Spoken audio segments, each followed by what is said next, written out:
Michael, this is Gerard Bondestin again in response to your post. I want to start out by saying something. In the computer world,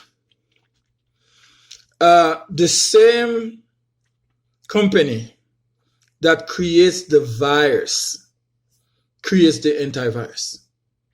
The same agency that creates the virus that will infect your computer also create the antivirus. It seems like this opioid crisis is kind of the same game that's causing a lot of lives. People die. But you find yourself, people are getting addicted to opioid.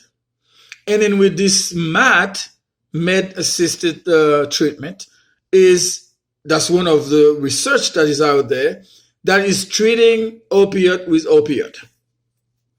It's an irony. But let me address your post.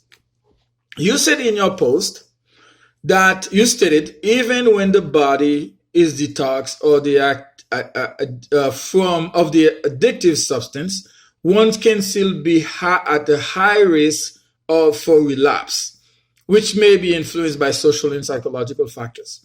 Now, I want to start by saying that detoxification does not remove the desire to smoke or to go back to drugs. When you detox, doesn't mean that it changes your mind. It's all the physical symptoms that you were feeling from the substance. Detoxification helps you with that, okay?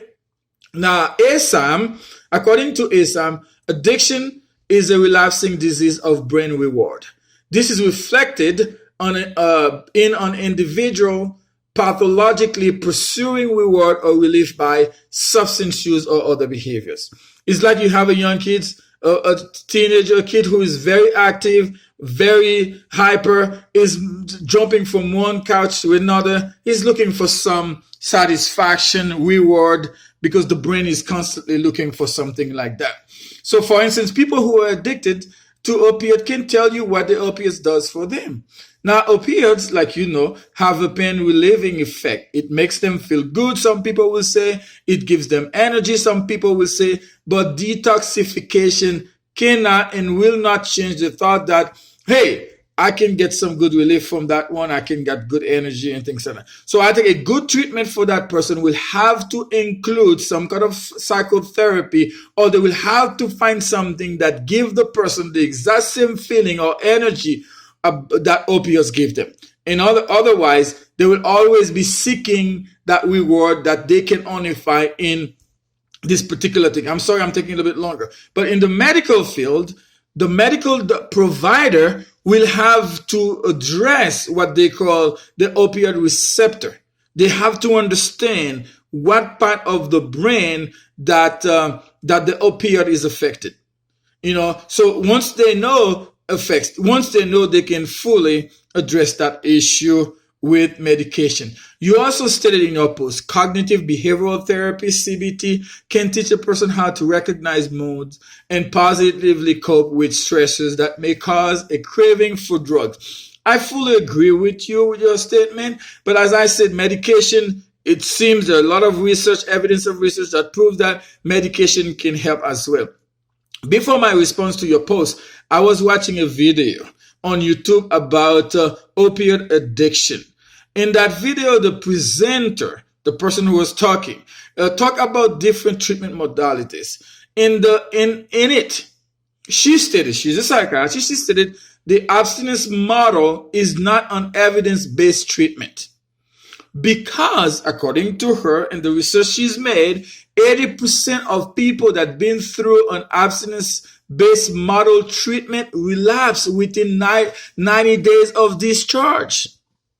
Although you and I know, and she knows also, that relapse is part of treatment. And it is something that is expected, that people will relapse. And then as people relapse, you can really address the reason why they relapse because there